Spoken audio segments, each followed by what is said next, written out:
Hello, thank you so much for joining me for another Women Crush Wednesday.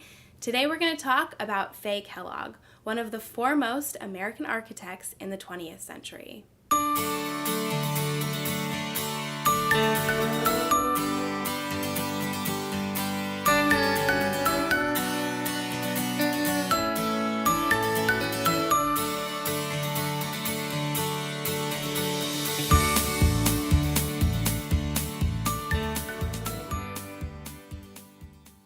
Fact number 1. Fay was born in Pennsylvania in 1871. When she headed to college, she intended to become a doctor, but her father encouraged her to instead switch to studying architecture.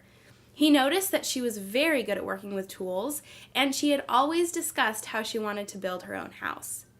She was studying at Columbia University, which is now George Washington University, and she went and studied privately with a German tutor for 2 years before she eventually went to Pratt University in Brooklyn. Fact number 2. After working for several years at different American firms, she decided that she wanted to continue her studies in Paris. Now, Fay wanted to study at the renowned school École des Beaux-Arts, but unfortunately, women were not allowed to study there. Now, she persevered and was very persistent about the fact that women should be allowed to study there, which ended up getting a lot of the attention of the French press. Now, unfortunately, she was never able to study there, but because of her perseverance, women were eventually allowed to attend the school in the future. Fact number 3. When she returned to the U.S. in 1900, she started working for the established architect in New York, John R. Thomas. Now, they designed the Hall of Records, and her specific contribution to this building is the double staircase in the atrium, as well as the statues that look out over the city. When John R. Thomas died in 1901, she ended up deciding to start her own firm and quickly began fielding different contracts from all around the city. Some of her contributions included the Women's Hospital in Brooklyn, which is now known as the Jewish Hospital, multiple railroad stations, as well as a strong contribution to Long Island real estate. She also ended up building and designing a skyscraper in San Francisco. Fact number 4. Fay was famous for being deeply involved in her different projects. She would scale ladders and jump across the gaps in the buildings in order to make sure that every single detail was correct, even though at the time she would be wearing a skirt.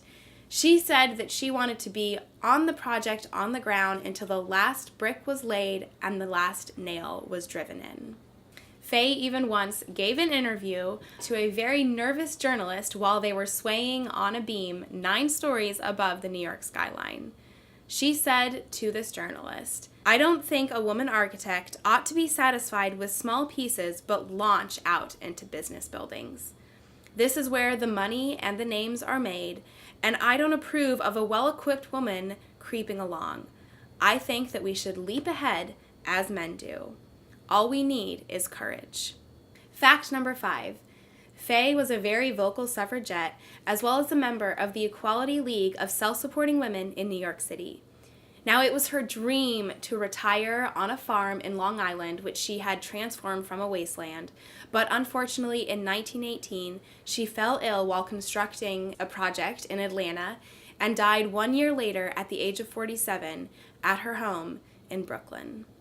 Now, her work ended up creating numerous openings for women in architecture, and she was known for saying, "Why shouldn't women do as well in this profession as a man?